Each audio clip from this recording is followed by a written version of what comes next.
এবং আপত্তিকর ছবি এবং ভিডিও তার সংরক্ষণে ছিল। সেই এই ছবি এবং ভিডিওগুলো তার বন্ধু আব্দুল্লাহ মামুনের মোবাইলে তাকে দেয় এই উদ্দেশ্যে যে সে এই ছবিগুলো সংরক্ষিত থাকবে এবং পরবর্তীতে যখন ওই মেয়েকে যখন নিশ্চিত করবে যে এই ছবি এবং ভিডিওগুলো ডিলিট করা হয়েছে, সে এসে পরবর্তীতে আবার মামুন থেকে এই ছবি এবং ভিডিওগুলো কালেক্ট করে নেবে। কিন্তু এখানেই বেসিক্যালি বিপত্তিটা হয়।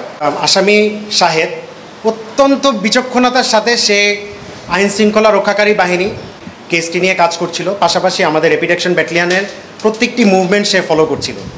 পাশাপাশি আব্দুল্লাহ মামুনের পরিবারের সাথে সে পুরো টাইম সে যোগাযোগ রাখছিল এবং এর সাথে মামুনের কাফন থেকে শুরু করে তার জানাজায় অংশগ্রহণ, তার দাফন কার্য সম্পাদন থেকে শুরু করে সকল কাজে সে অত্যন্ত স্বতঃস্ফূর্তভাবে অংশগ্রহণ করছিল। শাহেদ আমাদেরকে আরও জানায় যে বিগত কয়েক মাস আগে শাহেদের ঈদগাহ থানাধীন একটি এলাকার একটি মেয়ের সাথে তার একটি প্রেমের সম্পর্ক হয় এবং উক্ত মেয়ের সাথে মামুনেরও যোগাযোগ ছিল। তবে মামুন এবং শাহেদ দুজনেই ওই মেয়েকে পছন্দ করত, কিন্তু পরবর্তীতে আসামি শাহেদের সাথে ওই মেয়ের সম্পর্ক হয় এবং সম্পর্ক হওয়ার পর তাদের বেশ ঘনিষ্ঠভাবে প্রেমের সম্পর্ক চলতে থাকে।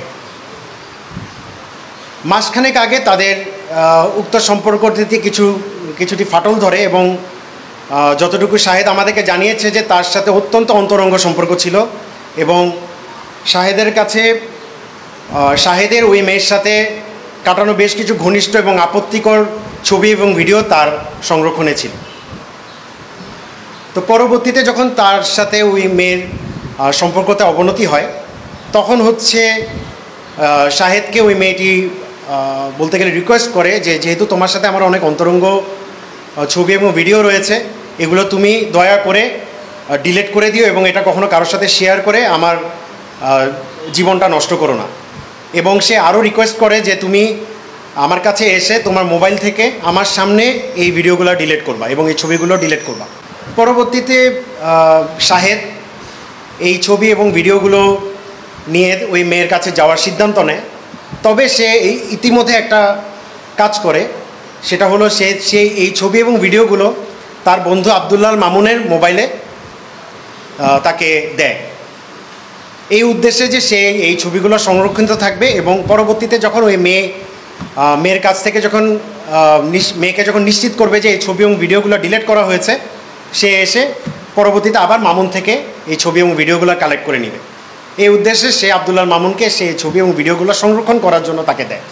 তো তার পরিকল্পনা অনুযায়ী সে এই ছবি এবং ভিডিওগুলো সে মামুনকে দেয়, মামুনের মোবাইলে সংরক্ষণ করে এবং পরবর্তীতে সে ওই মেয়ের সাথে দেখা করে এবং সম্পর্কে ইতি টানার লক্ষ্যে সে পাশাপাশি ওই মেয়েকে নিশ্চয়তা দেয় যে দেখো আমি এই ছবি এবং ভিডিওগুলো ডিলিট করলাম।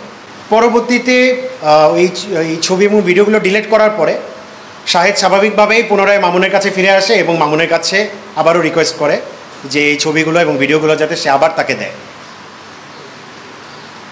কিন্তু এখানেই বেসিক্যালি বিপত্তিটা হয়।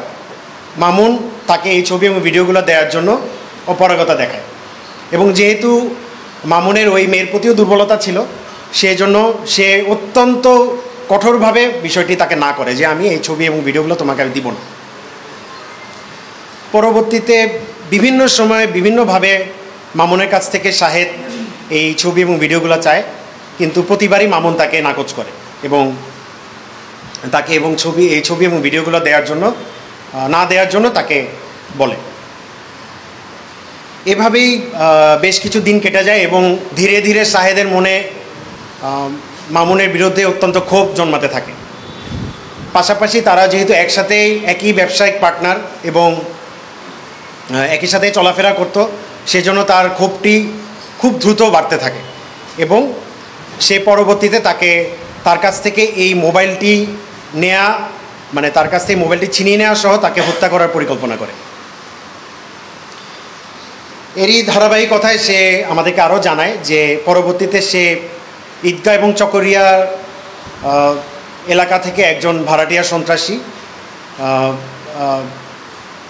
তার সাথে সে চুক্তি করে তদন্তের সাথে আমরা তার নামটি এখন বলবো না, উক্ত সন্ত্রাসী মাধ্যমে উক্ত সন্ত্রাসীর সাথে সে 1 লক্ষ টাকা চুক্তিবদ্ধ হয়, যে সে চুক্তিতে তাদের মধ্যে কথোপকথন হয় যে তাকে ডাকাতি করার মাধ্যমে উক্ত মোবাইলটি সে ছিনিয়ে নিয়ে মামুনকে দিবে এবং পাশাপাশি মামুনকে হত্যা করবে। সেই চুক্তি অনুযায়ী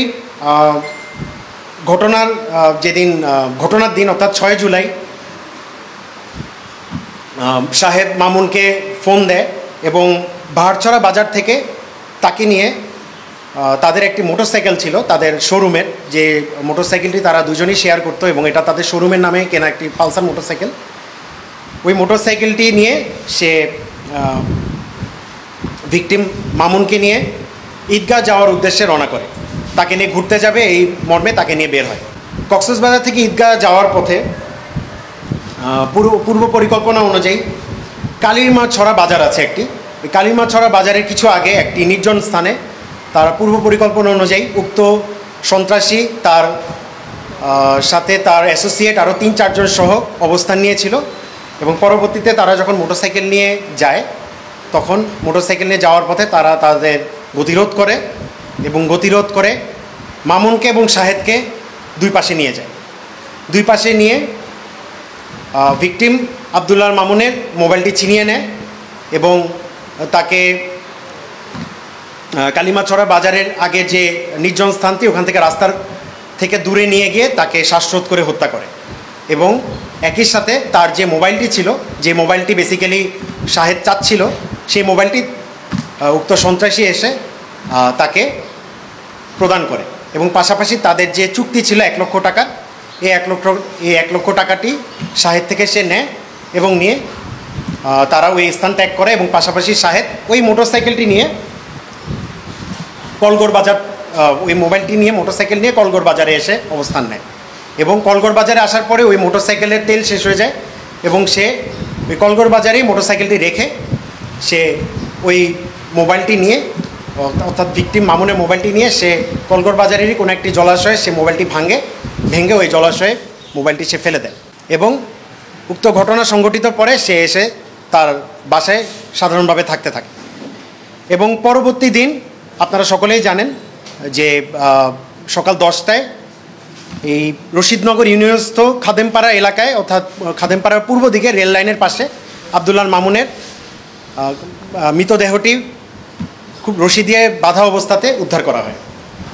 পাশাপাশি আরেকটা জিনিস আপনাদেরকে বলে রাখি, সেটা হচ্ছে আবদুল্লাহ মামুনের খুব রিসেন্টলি বিবাহ বিচ্ছেদ হয়েছে। তো সে তার পরিবারের সাথে থেকে তার মামুনের যে শ্বশুরবাড়ি অর্থাৎ যে এক্স শ্বশুরবাড়ি তাদের এগেনস্টে তাদেরকে মানে মামুনের ফ্যামিলিকে সে মোটিভেট করছিল বা অ্যালিউর করছিল যে তারা বোধহয় এই ঘটনাটি ঘটেছে, ভিন্ন খাতে প্রবাহিত করার চেষ্টা করছিল এক কথায়। তো পরবর্তীতে যখন আমরা আমাদের তদন্ত কাজ এবং ছায়া তদন্ত শুরু করি তখন স্বাভাবিকভাবে শাহেদ আমাদের আশপাশেই ছিল এবং আমাদেরকেও সে যথেষ্ট সহযোগিতা করছিল। আমরা যেখানেই যাচ্ছিলাম সে আমাদের সাথে সাথে যাচ্ছিল। তো স্বাভাবিকভাবে আমরা যখন ঘটনাটি যখন তদন্ত করছি স্বাভাবিকভাবে শাহেদের সাথে আমাদের সার্বক্ষণিক কথোপকথন হচ্ছিল এবং বিভিন্ন সময়ে তার কথোপকথনে আমরা অনেক কিছু অসামঞ্জস্যতা পাচ্ছিলাম। এবং সবচেয়ে গুরুত্বপূর্ণ যে বিষয়টি সেটা হলো সে প্রথমেই আমাদের কাছে স্বীকার করেছিল যে হি ওয়াজ দ্য লাস্ট ম্যান, মানে সেই সর্বশেষ ব্যক্তি ছিল যার সাথে ভিকটিম মামুনের দেখা হয়েছিল। তো যার কারণে সে সার্বক্ষণিক আমাদের প্রশ্ন উত্তরের মধ্যেই ছিল। তো যার কারণে সে একটা পর্যায়ে তার কথাবার্তায় অনেক অসামঞ্জস্যতাপূর্ণ আচরণ আমরা লক্ষ্য করি এবং পরবর্তীতে আমাদের এই ধরনের ডাউট হওয়ার কারণেই আমরা গতকালকে বিকালে তাকে আমরা আমাদের হেফাজতে নিই এবং হেফাজতে নিয়ে তাকে আমরা ব্যাপকভাবে জিজ্ঞাসাবাদ করি এবং জিজ্ঞাসাবাদে এক পর্যায়ে এই পুরো ঘটনাটি সে আমাদেরকে খুলে বলে।